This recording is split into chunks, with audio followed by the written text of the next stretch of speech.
अपात्र होणाऱ्या व्यक्तीला मुख्यमंत्री करण्यात आलं। सुप्रीम कोर्टात कपिल सिब्बल यांचा युक्तिवाद। निवडणूक आयोग आपल्या अधिकाराचा चुकीचा वापर करतोय। सिब्बल यांच्याकडून आयोगाच्या कारभारावर सवाल उपस्थित। निवडणूक आयोगानं शिवसेनेच्या केसमध्ये अलोकतांत्रिक मार्ग अवलंबला। शिवसेनेची केस युनिक आहे। कपिल सिब्बल यांचा मुद्दा कोर्टाकडून मान्य। शिवसेनेसंदर्भात आता मंगळवारी पुढील सुनावणी होणार।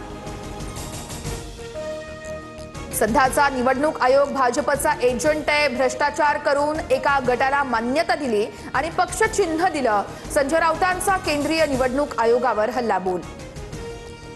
पंजाबचे माजी उपमुख्यमंत्री सुखबीर सिंग बादल यांच्यावरती नांदेडमध्ये हल्ला। गुरुद्वारात फिरत असताना जीवघेणा हल्ला। वाचवण्याच्या प्रयत्नात सुरक्षा रक्षक गंभीररित्या जखमी। हल्लेखोर अटकेत। मुख्यमंत्री फडणवीसांकडून सुखबीर सिंह बादल यांच्या प्रकृतीची विचारपूस। नांदेड पोलीस अधीक्षकांकडून माहिती घेत चौकशीचे आदेश दिले। पोलिसांकडून तपास सुरू।